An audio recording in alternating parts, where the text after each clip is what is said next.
I'm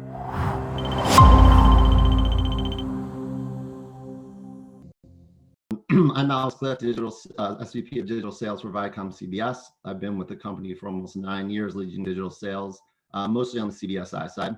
As Ann mentioned, we're going to take you guys through some marketplace intelligence that we're seeing right now that I think is very important for everybody to know about. We are in a very unprecedented time in the advertising business with a lot of uncertainty around everything that's going on right now. But this provides us with a huge opportunity to be what we've always strived to be, which is consultative sellers to our clients, which is very important right now. And being a part of a multifaceted organization across many different categories like ViacomCBS, we have a plethora of data at our fingertips to help guide our clients through this very, very unique time. It's always a good idea to start a presentation with telling folks what you're going to tell them. So here's a little bit of our agenda today. We are going to give you guys an overall marketplace analysis of what's happening right now. We'll give you some category insights as to who's continuing to advertise right now, and more importantly, how are they trying to do that. We're going to tell you what consumers want to hear from their favorite brands right now. We've seen a ton of increased demand across all of the ViacomCBS brands, so we'll give you some traffic and consumption trends that we're seeing across the portfolio. And probably most importantly, we'll arm you with what you can do, what you can sell to your clients right now. I'm going to turn it over to Ladan Nafissi. She's going to give a quick introduction on the marketplace analysis right now. Hi, everybody. I'm Ladan Nafissi, and I head up business intelligence and research for the CBSI sales side and also the CMG properties. Been here 15 years. And I'm going to walk you through the marketplace analysis, which is really going to talk about why advertisers should continue to spend through a recession. So, all right, for anybody who's been under a lampshade for the last 2-3 months, I think, once upon a time, our biggest worry was that there was 27 Democratic candidates and our president was getting impeached. That seems like so long ago. So since then, as you all know, there's been the COVID pandemic that's hit around mid-March. The economy had its biggest point drop ever. We entered a bear market territory. 1 in 4 Americans is currently under shelter in place. And really our unemployment rates have hit the highest points at about, I think, 6 million Americans currently unemployed. All right, you all know this. I don't have to go through this with you guys. You're on the front lines really of day-to-day with advertisers as they're pausing their campaigns, as they're punting to Q2, Q3. But we're really going to talk to you about how, as Alex mentioned, we're consultative during this time frame and how we can really help them win coming out of this. All right, A.G. Lafley. He is the current executive chairman and the former CEO of Procter & Gamble. Really, at this time, what we do is going to leave lasting effects on our advertisers. And what's going to happen in most of these companies is they're going to take a look across the board and say, how do I improve my bottom line? And many of these guys are going to turn around and say, oh, we should slash the marketing budgets. But really, looking at history and looking at companies who've come out winners out of a recession or a crisis, it's been companies that cut costs as far as efficiencies, and they really double down in 2 areas, which is marketing and R&D. So if we go to the next slide, to spend or not to spend, that is the question. When we look at companies, why should they spend during this time frame? Well, you're in a race. There's 10 competitors and 4 of them end up dropping out. Those are the people who cut their spend. This is your opportunity to continue to gain higher share of voice, higher market share, and increase the brand loyalty that you have gained. We've well, there's research out there that shows that brands that end up cutting their spend within the first 6 months, they take a hit, a 39% hit from a share of voice perspective. And when you take a look at recovery over a 2-year period, when they cut their spend, they are at 0.7. Those who maintain are pretty much even. But those who ended up really taking this as an opportunity and increase their spend during a recession or a crisis are the ones that come out winners. Strong brands bounce back faster. What does that mean? Okay, when you are a large brand, so for example, let's talk about Amazon, Target, Costco, Walmart. Those are big brands. Those are guys who have deeper pockets than the smaller retailer sites. When you take a look at these brands, if they continue to double down, if they really end up investing in their future, we have seen historically that they will bounce back and they will take more market share than they had previously. So they enjoy, for example, bigger brands have more loyal audience bases. They are going to take that market share away from the smaller guys who don't end up surviving this recession. And the other thing is that during times of crisis or times like this, essentially, opportunities come up. So if you take a look at Amazon, Walmart, Target, and Costco right now, Amazon is having massive supply chain issues. They're having distribution issues. So if you take a look at their site traffic, they've actually decreased. They've gone from 73% to 67% during the month of March. Well, someone's ended up picking this up, and it's been Walmart, Target, and Costco. Walmart's seen a 3% increase in their site traffic or share, and Target 2 and Costco 1. So this is, as they've gained these audience bases, the right thing to do is to continue to market them, continue to build that brand loyalty with them so that they retain them post. All right, so that was kind of market insights. Let's talk about what's really happening on our sites and our first party data. So we looked at 13 different campaigns that are running across CBS Interactive. The verticals were insurance, consumer electronics, gaming, telco, and retail. We're really seeing this play out right now on our sites. So for those who have continued to spend, we see that their brand consideration has taken almost a 2.5% increase. They are seeing almost a 2x increase in their brand conversion. And most importantly, like I mentioned, this is your opportunity to take competitive share away. And so we're also seeing a 2x reduction in competitive consideration. So I'm going to go in the case study. So I'm going to go a little bit deeper into this. So if you are going to share this outside, we cannot name this advertiser. So it's a large CE advertiser. It is Samsung. Samsung has continued to spend through the whole COVID crisis. And what we're really seeing is that we know advertising works. Users who are exposed to ads end up converting at a higher rate than those who do not. So prior to the COVID crisis, they were converting to consideration at almost 2x. They maintain their spend throughout this, and during the month of March, they're now converting at 6.6x versus the 1.8x. So we have seen massive lifts in their consideration and their market share. What also is important is that during this time, they have managed to take away market share from their competitors.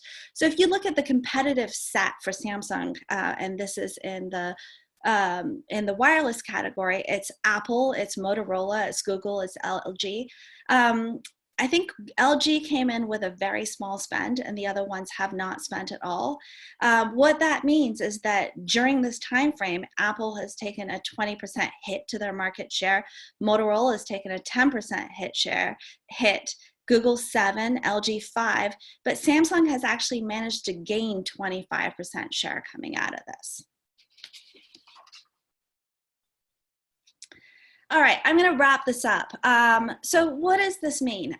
Big thing is Continue to spend. That is the most important. During times like these, we have seen that those who end up, like I said, cutting costs from an efficiency perspective and really invest in the future of their company through investing in marketing and R&D and really building new assets to meet the consumer consumption trends are the people that come out the winner from this. So I'm going to turn this over to Alex, who's going to go through the category insights portion. All right, thanks, Ladan. All right, let's go over to some of the categories and see how they look. So, there's obviously a lot of categories that have been impacted here. Negatively, there are some very obvious ones. The travel and tourism category has been hit very, very hard. Restaurants and brick and mortar stores have been killed as well. Really anything that has people congregating has been absolutely destroyed. A lot of local governments have shut down stores, so they've been really, really hit. But there is a silver lining, and on the positive side, there are a lot of industries and categories that are actually thriving right now. People are buying more household products than ever before, whether that's toilet paper, paper towels, cleaning supplies. The CPG category is actually doing very, very well right now. Online retail is doing really well. People do not want to be in the brick and mortar stores, so people are doing a lot of their shopping online. A lot of our online clients are dealing with supply chain logistics, like Ladan said. Whether that's staffing call centers or just getting products out the door. There's a lot of supply chain issues right now. A lot of people on this phone can attest to this. People are buying more alcohol in stores than ever before. Liquor stores are thriving right now. On the flip side, bars, restaurants, and stadiums are nearly empty and shut down right now, and that is a big percentage of alcohol sales. So there are two sides to every coin here. In the pharmaceutical category, people still continue to need their prescriptions filled, especially those that prescriptions that actually help with symptoms regarding this. So pharma is doing halfway decent. So there is very much a silver lining with a lot of brands, that a lot of categories right now. Hey, Alex. Yeah, go ahead, man. Someone was wondering what the source of that category data is. Ladan, you might have that. Go ahead, Ladan. I do, and I will come back to you guys with that in a couple of minutes. Okay, great. And then one more just on that, and I'm not sure that any of us have the answer to this one, but someone said that to your point, Alex, some clients are having inventory issues and don't want to run their media when retailers are prioritizing essential household goods to have in stock. They're wondering do we see a timeline for when non-essential goods will return to normal inventory levels at retailers? I don't think anybody has the direct answer to that question. A lot of this has been driven by, again, local governments as to when QSR stores and retail stores are going to be allowed to open back up. I think that's the $64,000 question, especially on the advertising side, is when will these guys get back up and running? When will people be able to go into an auto dealership again and shop for a car? That's the big question. So I do have the source. The source is Advertising Perceptions, and the research paper was the coronavirus effect on advertising. Great, thank you. All right, so now we've kept a close eye on categories that have been increasing or at least maintaining their spending right now. This is Media Radar data that literally just came out this month, so this is very fresh data. And there are a lot of categories that are doubling down right now. A lot of them are around working from home or people entertaining themselves at home. And the idea is this is here to arm you guys with data on these categories that are actually spending right now. We're going to take a close look at some of these categories. If you look specifically at the consumer electronics category, people are obviously spending more time at home right now than ever before. So one of the things that we're seeing is that consumers are looking to make sure that they have the right equipment to either work or play from home. People are spending a lot more time online, whether that's on your mobile device, connected television, or laptop. So this is a big opportunity for big brands in this space. So if you guys cover any of these big major brands that sell consumer electronics the way that Samsung does, Dell, and HP, it's important that you know this data. If you look at the video conferencing space, which is a small yet mighty category, it's absolutely thriving right now. I mean, we're on a Zoom right now, and a lot of these brands are competing for market share right now. These brands have the ability to reach people at home, and there's going to be a lot of competition in this space coming out of this. I'm going to turn it over to Rick to talk a little bit about B2B. Hey, everybody. Rick Corteville, I work within integrated marketing. I've been with the company about 7 years and have touched many of the different business units over time, but I started at CBSI on the B2B side. So if you want to know somebody that's passionate about servers and has two thumbs, it's this guy. So one of the things that we've seen with a recent study from Trust Radius is that the decision makers on the business and IT side haven't pulled their budgets out of 2020 spending, that they're not only planning on keeping their spending the same or even increasing that spending coming out of the pandemic. So there's a lot of really good news there for B2B vendors. And you can see at the bottom, we've listed folks like IBM, ServiceNow, Cisco. These are the ones that are actively spending in March that have even increased their spending going into last month, and really trying to take advantage of the interest that whether you're a small business or an enterprise has within this space. Because when you look at the subcategories that are most relevant, things like cloud computing, companies have this distributed workforce now. They need to put their data somewhere. They're no longer on premise within an office building. Cloud computing is increasing in importance. And similar with security, whether you're a small business or an enterprise with everyone touching sensitive company information, how do you make sure that it is safe and not accessible to anyone over Wi-Fi networks or whatnot? So this is definitely an area to look at and lean into. Another area is on the gaming side. So Matt Nessier, who works on the site strategy team, has been great about giving you guys updates in terms of how much this space is seeing on the GameSpot side in terms of the traffic that we're getting. And we're seeing that in the spending as well, whether it's the gaming consoles or the devices or gaming titles, all of them are seeing increases right now. And like Nintendo Switch has been having problems just keeping their product on shelves. Even the gaming laptops from companies like MSI and Acer. And then we've even seen like an uptick in Google Stadia users, which is a cloud gaming service that was rolled out last year that definitely has gotten a lot of negative reviews. But even within this time period that we're in, there's a lot of people that are even flocking to that system as well. And you can make sure that everything is good with the picture of this woman on the right. She just has a step and repeat for Mario Kart in her house. She's social distancing and sheltering in place. So everything is good there as well. And then the last little category spotlight that we're going to do is around like the broadband or internet service companies. So there's two recent studies that came out that I thought were really interesting, one from the CTA and one from AT&T. But this should come as no surprise to anyone that the amount of people that are streaming video or streaming music or even using their Wi-Fi to make phone calls is increasing exponentially. And the brands like Xfinity, like Google Fi are identifying that some people might not be happy with their current providers and therefore trying to get people to migrate or to upgrade if they're already a customer. So there's a lot of potential here as well in terms of tapping into these clients and taking advantage of the fact that they're putting more money into market. And while there are a lot of sorry, one question for Rick, actually, on a couple of your slides that you just went through. Someone was wondering if you have data about the performance of in-game purchases. I don't have anything about in-game purchases. I know that mobile app spending from an advertising perspective is increasing as well. So as Alex touched on at the beginning, like we worked with Media Radar earlier this week. They pulled a custom report for us doing like a month-over-month analysis across every vertical that they cover in terms of which of these ones that are spending. So we took the top 15 that we thought were most interesting for this presentation, but this is something that I can definitely share with Ann that can go out to everybody after this. And I can work with Ladan to see if we can find any data around in-app purchases into itself. But I know it just in terms of like app spending overall, that's one of the categories that's also growing from a gaming standpoint as well. Okay, thanks. And then a little bit more of a general question, and this might be foreshadowing our CNET Media Group presentation that's coming up next week, but someone's wondering which CBSI properties are most popular among B2B clients? Well, I would say ZDNet and Tech Republic are your most endemic in terms of B2B spending. But one of the things that we always say is that like the B2B audience are people too. You know, a business decision maker isn't some alien race that came from another planet. They're, they're a gamer, they're a mom, they're a dog lover.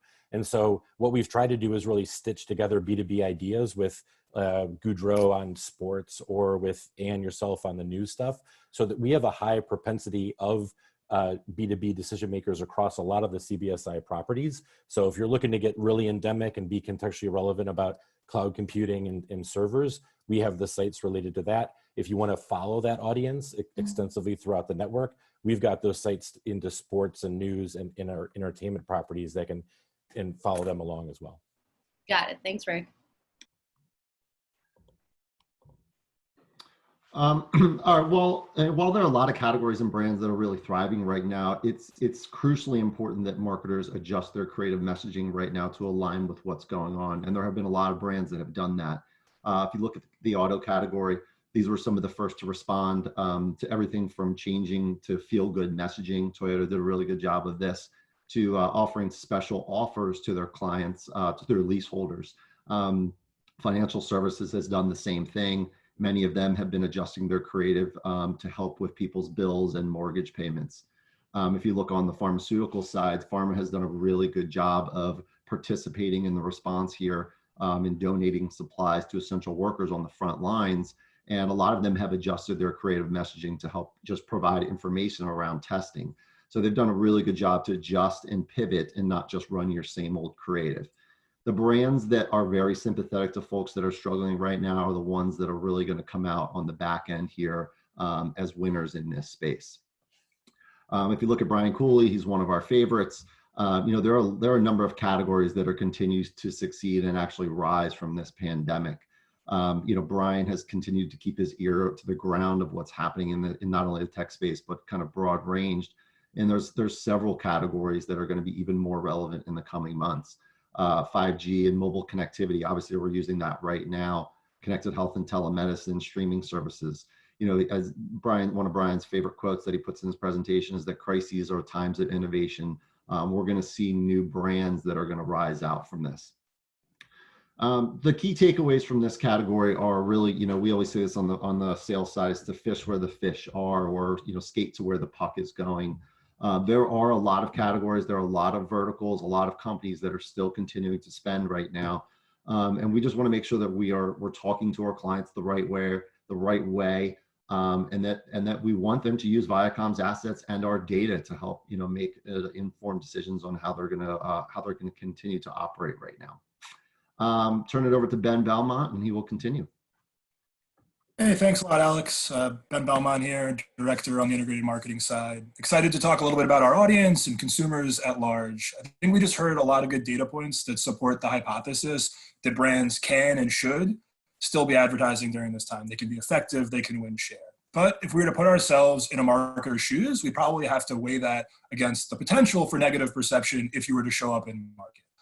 We've been doing some proprietary research on our side that we'll be excited to roll out in the future, but we also took a look at a whole bunch of different third-party sources and tried to summarize for you guys what the consumer expectations are around brands and their communication right now. First and foremost, consumers certainly expect that brands are going to continue to advertise. Most importantly, they think that brands have a responsibility to help out and to pitch in.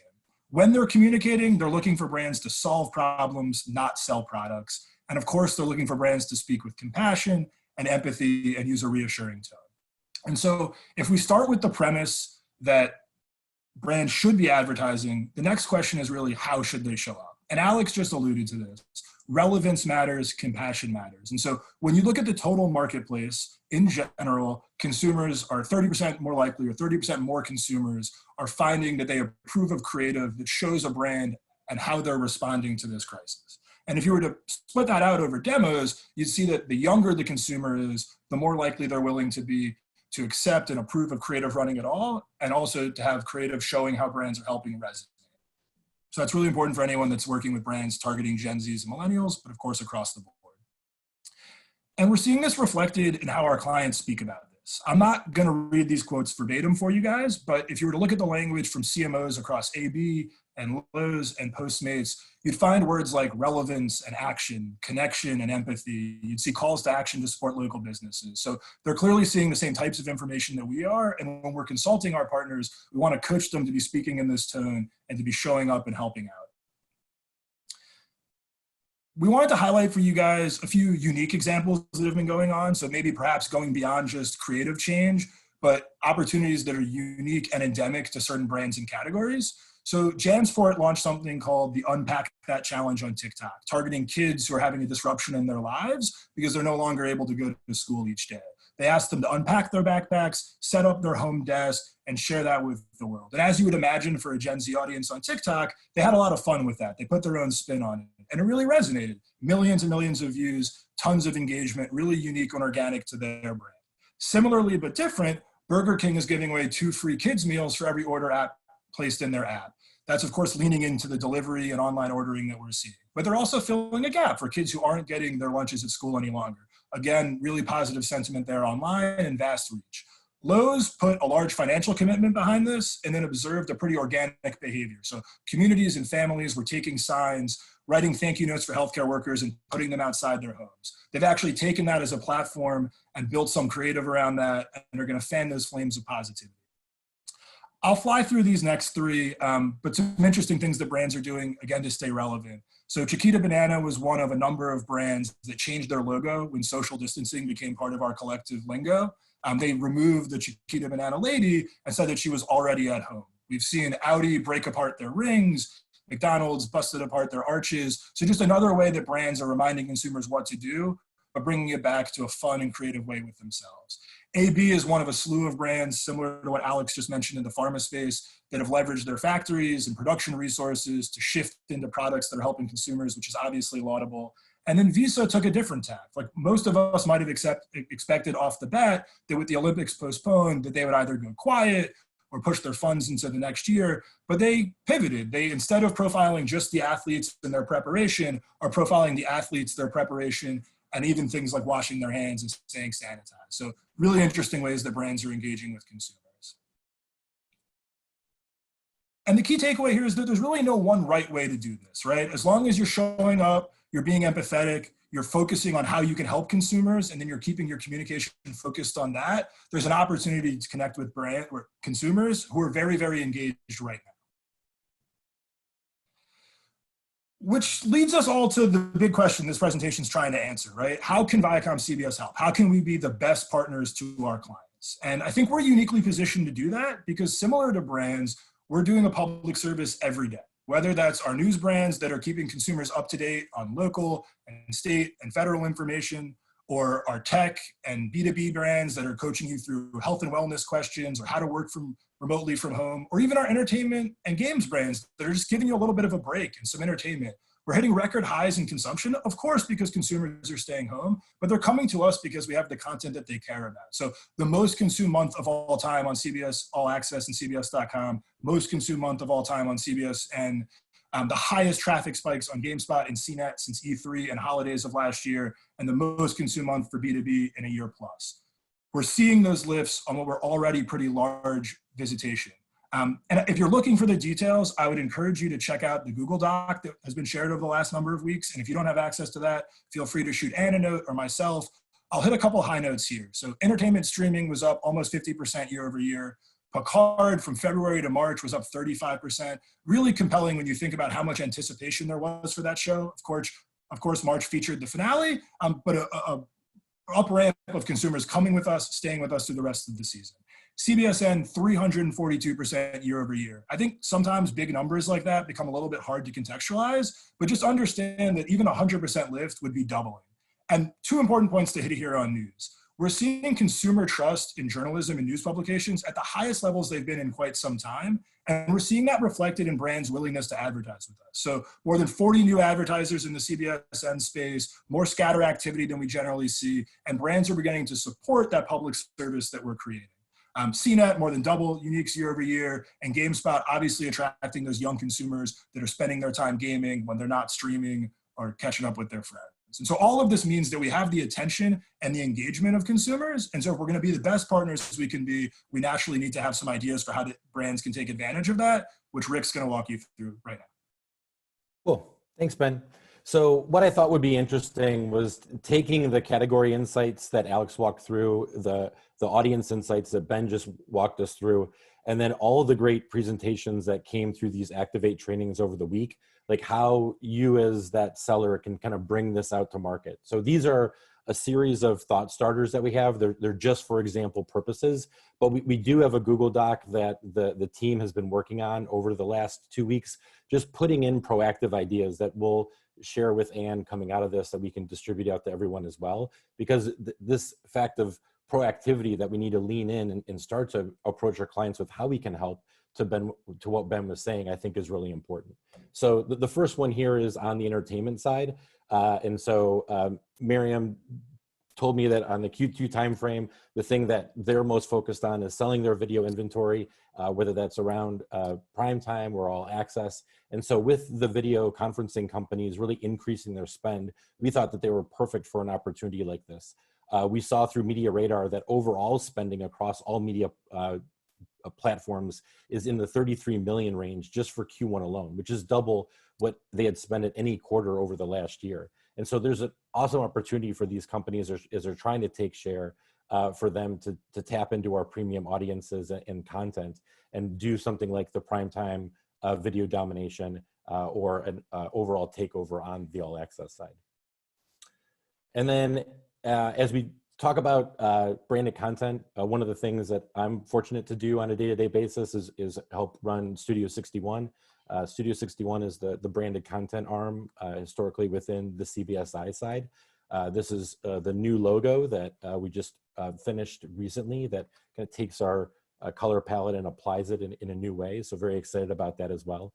And one of the things that we're really focused on the Studio 61 side is this overall element of storytelling. I'm from Michigan myself, so I'm very partial to companies like Ford, but they've been putting out a lot of advertising, as Alex had touched on, shifting their creative about how they can support their general customers and consumers during this time. But they have this great history of what they've done over the years as well. So with them shifting their current production resources in partnership with 3M and GE to create things like ventilators and respirators and face masks, to even how they've helped out the country and communities in the past, we think that their story is ripe for being able to partner with them and to tell this, like talk about what they've done, interview employees or the business leaders, and then working with like our partners on the CBS News side, like whether it's Nancy Lane or Jeremy Bradley, coming up with really cool ideas of how we can bring this to play, and whether it's on CBS News or other properties like CNET or GameSpot, really extending this out there as well. So we think that across the board, there's a bunch of opportunity with branded content right now across our verticals and sites. I was emailing with Harvey yesterday. He did an awesome job with Jenna on the influence side. And so one of the things that Harvey had mentioned was that there's a lot of great talent out there that have some free time on their hands, and they're offering up their services at a much lower rate than they had ever had before. And I'm a big music fan. I go to a lot of shows, or I've been tuning into a lot of live streams. I'm a big Lizzo fan as well. And so he had called out that she's offering up to do flute lessons or meditations on Instagram. And I thought this was awesome. We have also been doing a lot of work with Dell and on the laptop side specifically as of late. So I thought this could be a great combo deal where Lizzo is giving these lessons and then she's using an XPS laptop with their music editing and production capabilities to basically make a video that she can then put on demand after the fact for her fans and users. And this is something that we could extend across many artists in terms of how they use the laptops themselves in order to create videos and to share that with their fans, but kind of kicking off with someone like a Lizzo.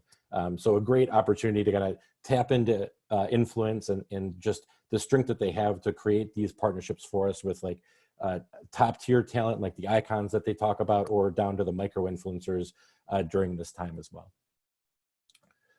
And then on the next one, Blake and Goudreau did a great job of walking everybody through CBS Sports. One of the ideas that they had talked about that I thought was really interesting and that Goudreau's leaning into is the pros at home idea. With the increased spend within the mobile phones category, we thought that Samsung could be a great client as part of this, so that if maybe we integrate their phone more into the creation of the content itself, so that using the Samsung Galaxy S20, that we could be doing the interviews with someone like Giannis about his love of guitar playing, or just weave them into like how they're name dropped as part of an integration with the overall show as well, or an overall sponsor. So we think that there's a lot of opportunity here. And as I just talked about on the previous slide, with the talent, it's not just like within the music category, for example, or with the entertainment category. It definitely extends to the sports side also. So there's been a lot of conversations that we've had with Goudreau and team over the last couple of weeks around how we can capitalize on this and create some really cool like branded content ideas coming out of the fact that a lot of these athletes have some time on their hands. And then I was emailing with Trish over the last couple of days. She did an awesome job yesterday in terms of walking everyone through awesomeness. One of the categories that we had talked about was how there's an increase in spend in the home broadband area.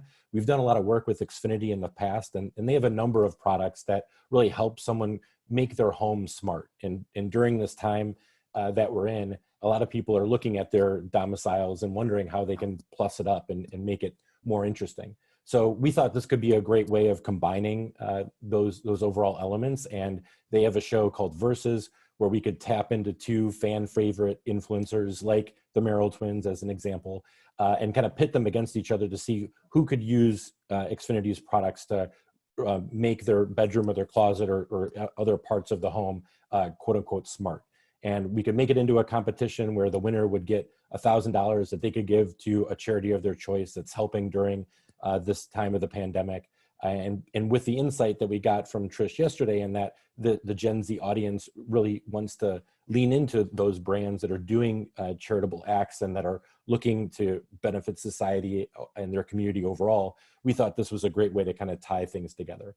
So just an example of what we can do, but it's one of those things that we're thinking about very much so from a production standpoint about like how we can create content with like shelter in place rules and just not being able to have a lot of people at an overall video shoot. And so this is an idea that can play into that, where they can film themselves and be able to still give us that content that we can edit and stitch together. And it's something that we sent out as part of Quick Hits last week around the different types of products that are available right now from a branded content perspective, but just even the steps that we're taking to make sure that our shoots are very clean and safe and healthy place. I've also been talking with Beth on the velocity side, and they're doing the same thing. They've put out their best practices around how they're doing video shoots or planning to do that in the future. And then we've also been talking about how we could get that gear. So if an influencer or a talent doesn't have the means of recording themselves, that we can send them those elements of a production, like a drop kit or production in a box type term, so they can film that content, get it to us, we can stitch it together, still weave together that story, and really hit that KPI that the client has. So then the last one that I had for you guys is around the gaming side. So one of the things that I think makes us most interesting in the overall space as a publisher is the first party data that we have. And so we talked about gaming being an area of increased spend. We just chose Nintendo Switch as an example, but because a lot of people have been trying to buy that product and not been able to, we can build an audience segment across GameSpot and CNET around intenders of the Nintendo Switch. And then we can basically run that audience segment across all of the CBSI network, or even into the Viacom side, including great sites like Urban Baby, where we can hit those intenders overall. And I think that this is really important because we have this product or service within Ladan's team called Optimizer, where we can take a very specific direct response goal for clients, like a sale, for example, and be able to gear a campaign so we're making sure that we're hitting that KPI overall. And as we're in this time of a recession, we have seen that clients get more interested in direct response focused campaigns. So Ben shared a study with me from the last recession that showed that print advertising took a major hit because as clients got more interested in direct response type campaigns, that and print is more geared for the awareness side, that money started to really shift out of that medium and into places like digital. So if we can really leverage all the great first party data that we have around our users and be able to leverage that for clients and really lean into that and be able to hit their overall KPIs, we see this as a great potential to basically shift dollars our way. And it's not just digital that I'm talking about here. Like this is an area we can start to use our data for as it extends into linear and TV. Mike Dean and the Vantage team do an awesome job of this for clients. And we've even started to have conversations with the folks like T-Mobile around how we can take audience segments that they really know work well for them, like CNETs, like in-market smartphone shoppers, and start to extend that out across our other properties, whether that's for display or video or whatnot. So lots of potential here on the data side that we thought was worth calling out for a category like gaming.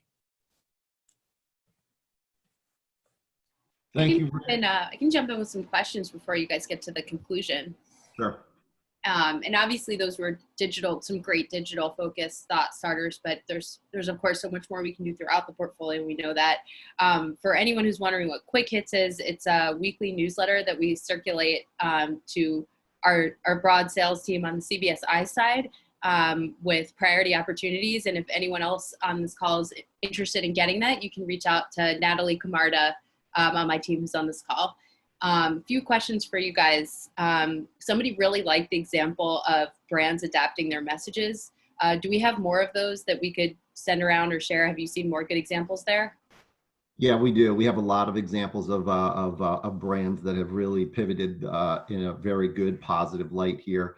Some have donated their times to PSAs. There's a lot of really good, positive stories. So we'll send around some after this. Okay, great, thanks. And then Rick, you just gave those great thought starters. Someone was wondering specifically if a brand has a very limited advertising budget right now, where they're wondering where they could find the most value in your opinion. Specifically, they asked about which platforms or day parts.